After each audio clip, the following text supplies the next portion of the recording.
Êtes-vous absolument certain que la saison du potager démarre au printemps? Et si je vous disais que la véritable guerre des récoltes se joue en réalité quand le thermomètre frôle 0 degré, et que le sol est déjà pris par une croûte de glace? Beaucoup de jardiniers paniquent à l'idée de semer en hiver, persuadés que les graines vont geler et pourrir. D'autres, au contraire, soutiennent que le semis printanier n'est qu'une perte de temps et d'humidité précieuse. Aujourd'hui, nous n'allons pas nous contenter de comparer ces deux méthodes. Nous allons organiser un véritable crash test entre le semis d'avant l'hiver et le semis de printemps. Je vais vous raconter comment j'ai un jour perdu la moitié de mes parcelles à cause d'une bête erreur, et comment l'autre méthode m'a permis de croquer mes propres carottes croquantes, et ce, dès le mois de juin. Êtes-vous prêt à découvrir une vérité qui pourrait bien bouleverser votre calendrier de jardinage? Alors c'est parti. Mais avant de nous lancer dans la pratique, prenons un instant pour comprendre ce qui se passe réellement avec les graines durant la saison froide. Historiquement, dans la nature, personne ne se promène au printemps avec des sachets de graines.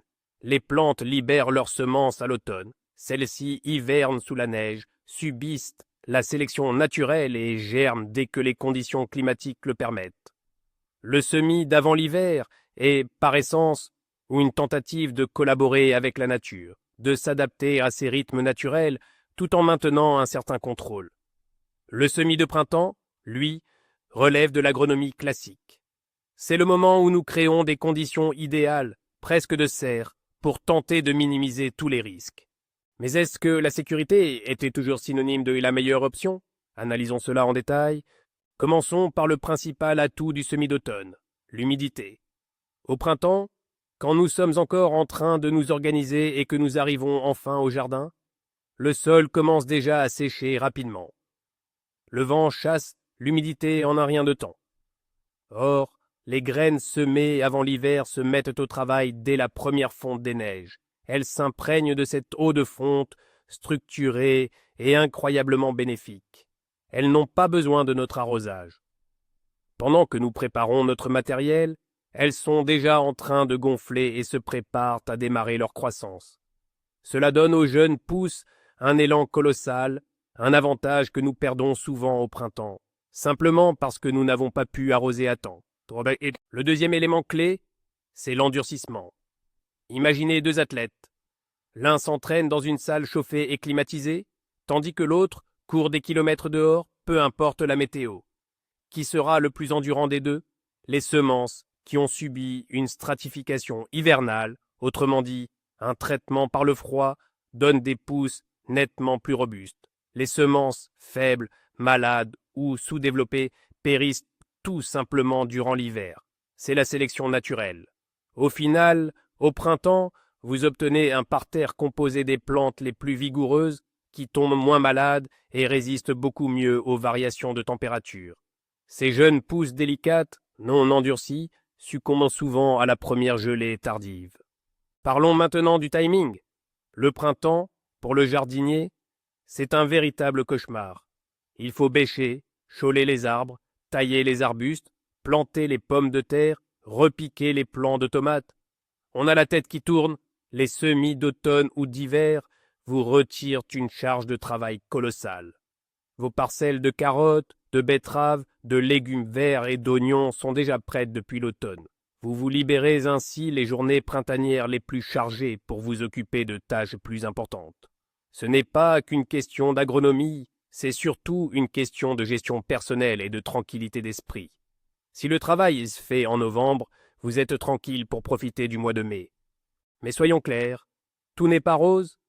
Le principal danger du semis hivernal, ce sont les redoux intempestifs. Si vous semez trop tôt, disons en octobre, alors que les températures peuvent encore monter jusqu'à 10 degrés, les graines risquent de germer. Et là, le gel s'abat. C'est fini. Vous n'aurez pas de récolte. Les jeunes pousses gèleront sur le champ. C'est la faute la plus courante chez les jardiniers débutants. Ici, la règle est simple. Mieux vaut tard que tôt. Vous devez semer littéralement sur de la terre gelée quand vous êtes absolument certain qu'il n'y aura plus aucun retour au redoux. Un autre point crucial concerne la densité de semis. Au printemps, nous pouvons nous permettre de déposer chaque graine avec précision, une par une, afin d'économiser ce matériel de plantation qui est souvent coûteux. En hiver, cette approche est impossible. Nous devons absolument anticiper le risque qu'une partie des semences ne germe pas ou périsse. Il faut donc augmenter la dose de semis pour les cultures tardives, généralement de 25 voire 30%.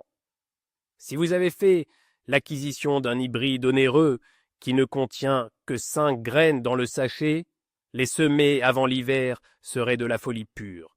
Pour cette technique, privilégiez toujours des variétés simples et robustes et achetez-les en gros conditionnement. Abordons maintenant le sujet des nuisibles. Avez-vous déjà constaté les dégâts causés par l'altise sur les jeunes semis printaniers de radis ou de roquettes? Ce petit insecte se réveille pile au moment où ses tendres pousses commencent à sortir de terre.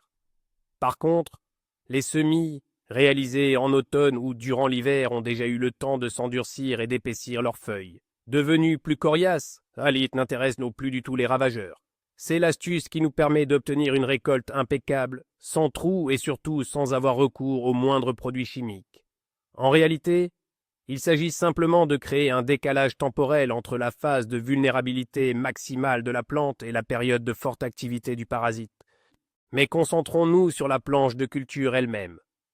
Pour les semis d'hivernage, la préparation du sol est d'une importance capitale. Au printemps, nous pouvons bêcher et semer immédiatement. En automne, au contraire, il est crucial de préparer cette planche de culture bien à l'avance, tant que la terre est encore meuble. Si vous arrivez pour semer et que le sol est compacté ou plein de grosses mottes, vous ne pourrez rien faire. La planche doit impérativement avoir le temps de se tasser. De plus, l'emplacement doit être choisi de manière à être idéalement plat ou légèrement surélevé.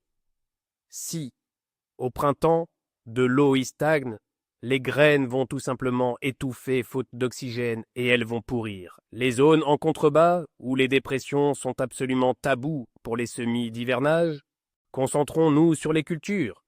La carotte est la reine des semis précoces. La carotte de printemps souffre souvent de la mouche de la carotte, mais celle semée en automne y échappe totalement.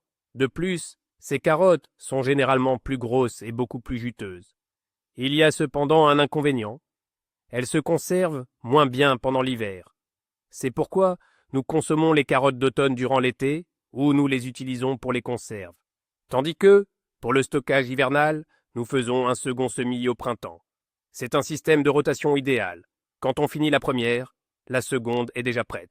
La betterave. Là, les choses se compliquent. La betterave a tendance à monter à graines si elle subit de fortes gelées.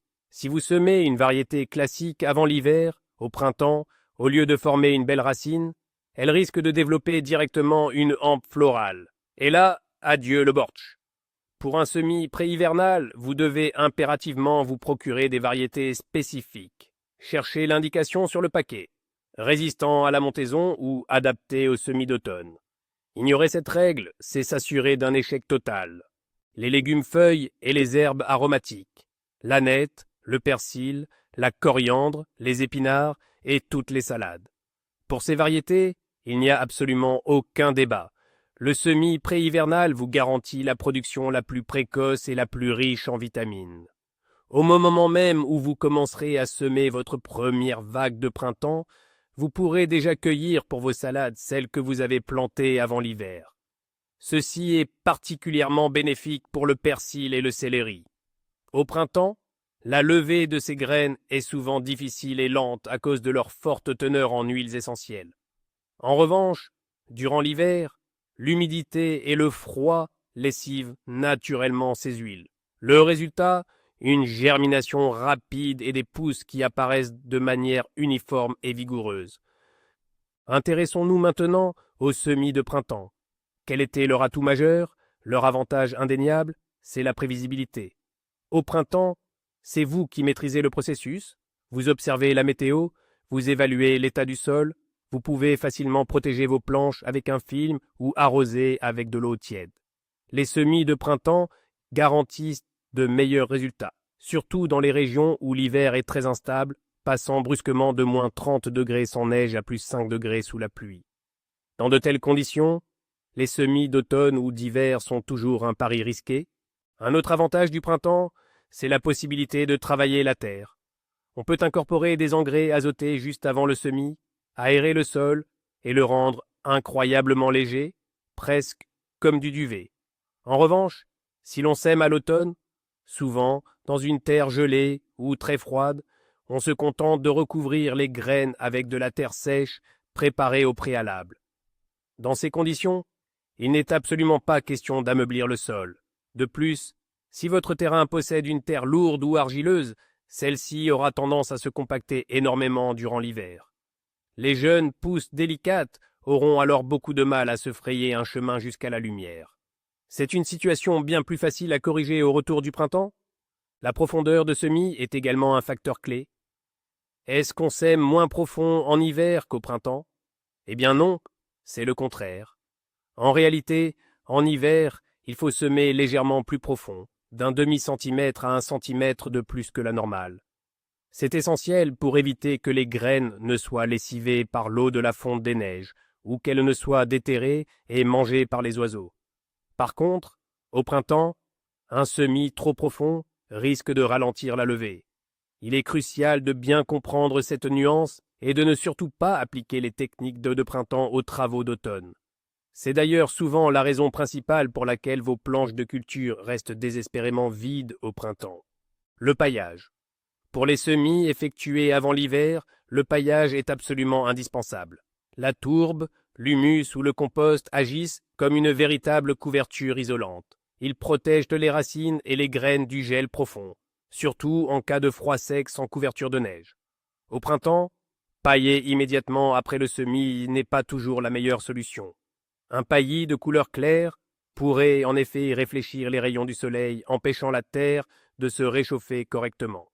Notre objectif au printemps est de réchauffer le sol, alors qu'en hiver, il s'agit plutôt de maintenir une température stable.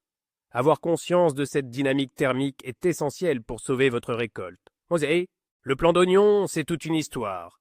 Planter l'oignon en automne est la meilleure façon de garantir un gros bulbe et d'éviter la montée à graines, surtout si vous optez pour les bulbilles de petit calibre.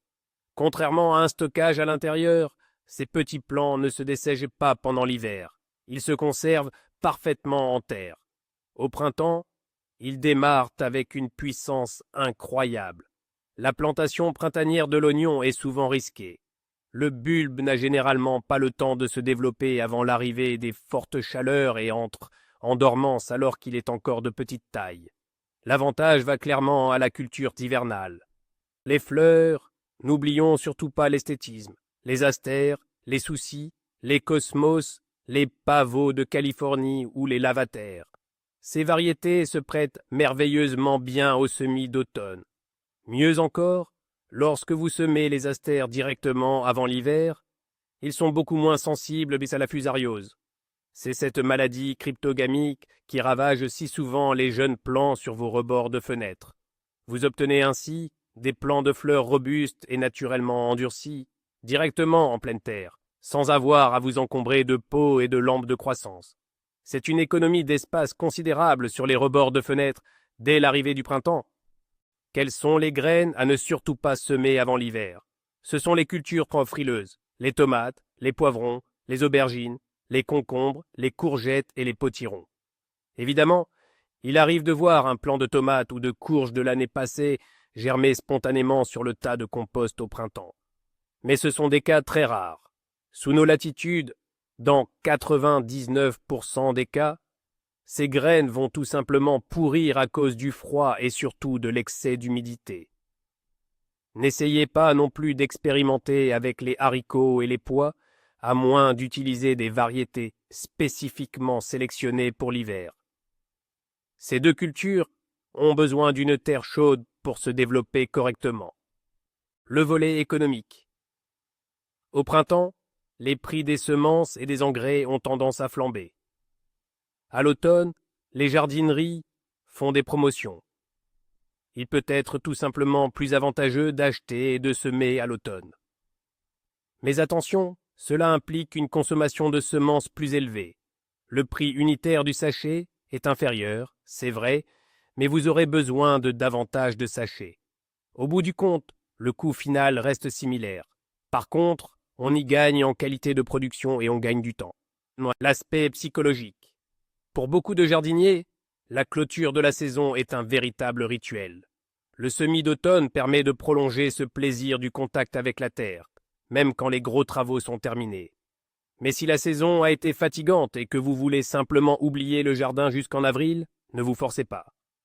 Les semis de printemps vous pardonneront votre manque d'enthousiasme en novembre. Le potager doit être une source de joie et non une corvée. Choisissez la méthode qui correspond à votre tempérament.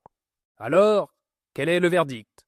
S'il n'existe pas de stratégie idéale, il y a un juste équilibre à trouver. Les agronomes expérimentés conseillent de ne pas mettre tous vos œufs dans le même panier. Semez à l'automne les cultures que vous souhaitez récolter très tôt pour une consommation immédiate. La carotte primeur, les premières œufs verdures, le radis. Quant à votre récolte principale, celle destinée au stockage hivernal, réservez-la pour les semis de printemps. Divisez les risques de moitié. De cette façon, vous bénéficiez des vitamines précoces tout en étant assuré de ne pas manquer de provisions pour l'hiver, même si la météo vous joue des tours. Pour résumer notre duel, le semis d'avant l'hiver gagne en rapidité et en qualité des primeurs, mais il perd en fiabilité et en capacité de conservation des récoltes. Le semis de printemps, c'est la stabilité et le contrôle, mais au prix d'une perte de temps et d'une humidité précieuse. Mon conseil, cette saison, consacrez au moins un petit carré à l'expérience. Semez un rang de carottes et un rang d'ânettes juste avant les premières sonneiges. Croyez-moi, quand en juin vous croquerez votre première carotte bien fraîche, alors que vos voisins s'acharneront encore sur leurs semis microscopiques, vous saurez que l'effort en valait la peine. Merci d'avoir regardé jusqu'à la fin. Si vous avez déjà tenté le semis d'automne, dites-nous absolument dans les commentaires ce qui a marché et ce qui n'a pas pris. Votre expérience peut sauver la récolte de quelqu'un d'autre. Abonnez-vous, laissez un pouce bleu et à bientôt au jardin.